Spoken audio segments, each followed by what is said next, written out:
Hello to my beautiful people.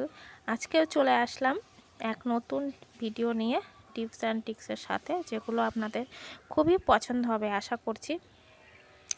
আজকের টিপসও হচ্ছে পিঠে আর কম্বল নিয়ে। আপনারা টাইটেল আর থাম্বনেল দেখেই তো বুঝে গেছেন যে আমি কিসের উপর ভিডিও বানাতে চলেছি।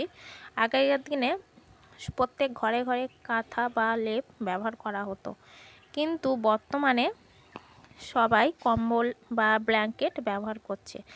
আর এখন ডবল ব্ল্যাঙ্কেট চলে এসেছে মার্কেটে। এই ডবল ব্ল্যাঙ্কেট কাচতে বা পরিষ্কার করতে খুবই অসুবিধা হয়। তো আমরা যদি এই ডবল ব্ল্যাঙ্কেট বা সিঙ্গেল ব্ল্যাঙ্কেটে যদি এরকম কভার দিয়ে দিই, তাহলে কিন্তু খুব পরিষ্কার থাকে। আর যদি আমরা পরিষ্কারও ধোয়া কাচা ছাড়াই খুব ভালোভাবে পরিষ্কার করে রাখতে পারি।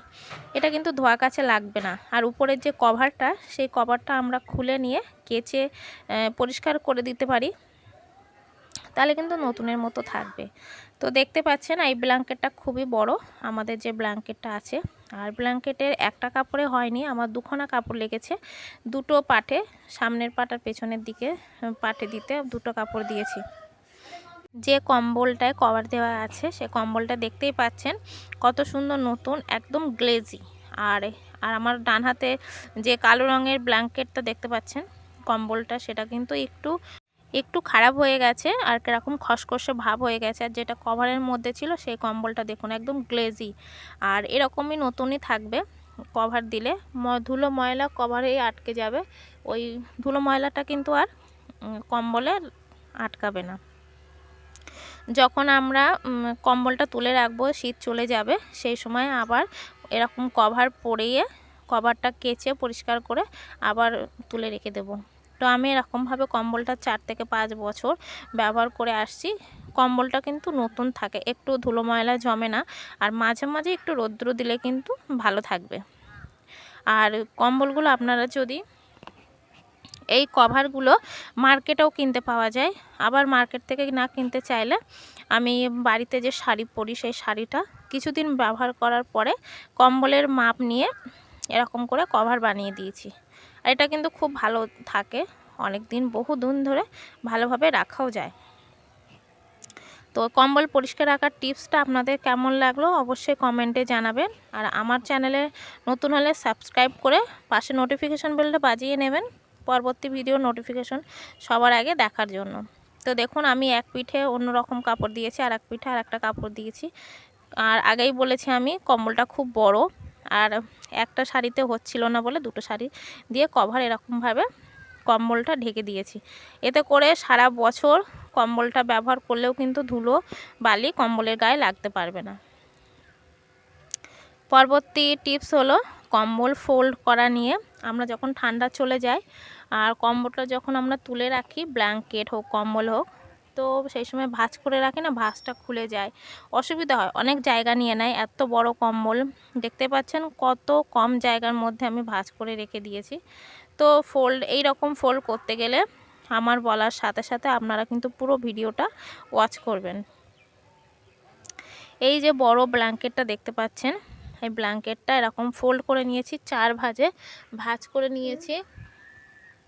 প্রথমে লম্বা করে 2 ভাঁজ ভাঁজ করে নেবে, তারপরে এরকম ফোল্ড করে দেবে, দিয়ে 4 ভাঁজ হয়ে যাবে। তারপরে দেখেন একটার উপরের ভাঁজটা আমি আর একটার উপরে দিয়ে দেবো। আর এরকমভাবে দিয়ে বরাবরে 3টে ভাঁজ হবে, ভাঁজ করে দিয়ে একবার ডান দিক আর বাঁ দিক উপরে তুলে দিতে হবে। যে দিকটা বেশি ভাঁজ থাকবে, দেখুন এই সাইডটা আমার ডান সাইডটা ভাঁজটা আগে তুলে দেব। আর এরকমভাবে ভাঁজ করলে অল্প জায়গার মধ্যে যত বড় ব্ল্যাঙ্কেট বা কম্বল হোক না কেন, খুব অল্প জায়গার মধ্যে কিন্তু ভাঁজ হয়ে যায়, আর অনেক জিনিসপত্র সেখানে আমরা রাখতেও পারি। দেখুন, আর এইভাবে ভাঁজ করলে কিন্তু খুলবে না। একটার মধ্যে আর একটা মুখ যদি আমরা ভরে দিই, আটকানো থাকে আর খোলে না। দেখলেন তো, কম সময়ের মধ্যে আর খুব তাড়াতাড়ি ভাঁজ করা হয়ে গেল, আর কম জায়গাও কিন্তু ভাঁজ করে রেখে দিতে পারি। আর এইভাবে ভাঁজ করলে খুলবে না, এঁটে থাকবে। আমরা যদি 1 বছর পরেও যদি এইভাবে বার করি, তো এই জিনিসটা কিন্তু এরকমই থাকবে।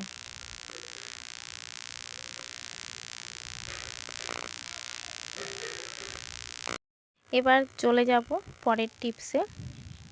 পরের টিপসে আছে পিঠা নিয়ে।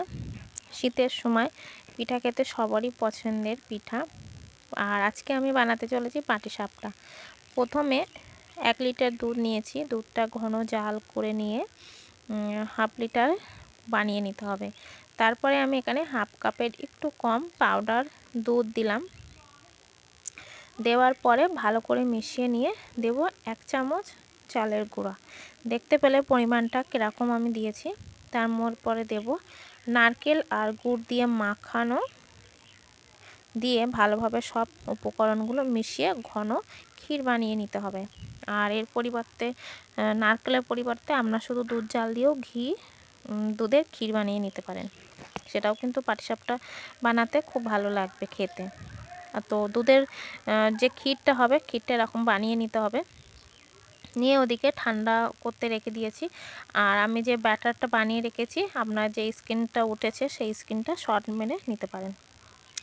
আর এই ব্যাটারটার এরকম হবে। ব্যাটারটা বেশি হালকাও হবে না, আবার বেশি ঘনও হবে না। তারপরে ওদিকে ফ্রাই প্যানের উপরে হালকা করে কাপড়ে তেল মুছে নিয়ে এরকম করে ঘুরিয়ে ঘুরিয়ে ব্যাটার দিয়ে একটা পাটিসাপটার মতো হালকা করে রুটি বানিয়ে নিতে হবে। আর পাটিসাপটা রুটিগুলো বেশি মোটা হয় না। এরকম হালকা করে বানিয়ে উপর থেকে ক্ষীরটা দিয়ে এরকম হাত দিয়েও মুড়িয়ে নিতে পারেন বা প্যাচুলা দিয়ে মুড়িয়ে নিতে পারেন। আর সুজি আর চালের গুঁড়ো দেওয়া বলে পিঠাটা কিন্তু খেতে দারুণ হয়। আপনারা বাড়িতে বানান, তবে বুঝতে পারবেন পিঠাগুলো কত সুন্দর হয়। তো এক এক করে আমি পিঠাগুলো বানিয়ে নেব। আরেকটি পিঠা বানিয়ে আমি দেখাচ্ছি। আর আপনাদের কাছে আমি একটু অনুরোধ করব, যারা ফেসবুক থেকে দেখছেন প্লিজ ফলো করে নেবেন, আর ইউটিউব থেকে দেখলে সাবস্ক্রাইব করে আমাকে একটু সাপোর্ট করবেন, যাতে আগামী দিনে এরকম নতুন নতুন টিপস এবং রেসিপি আপনাদের সাথে শেয়ার করতে পারি।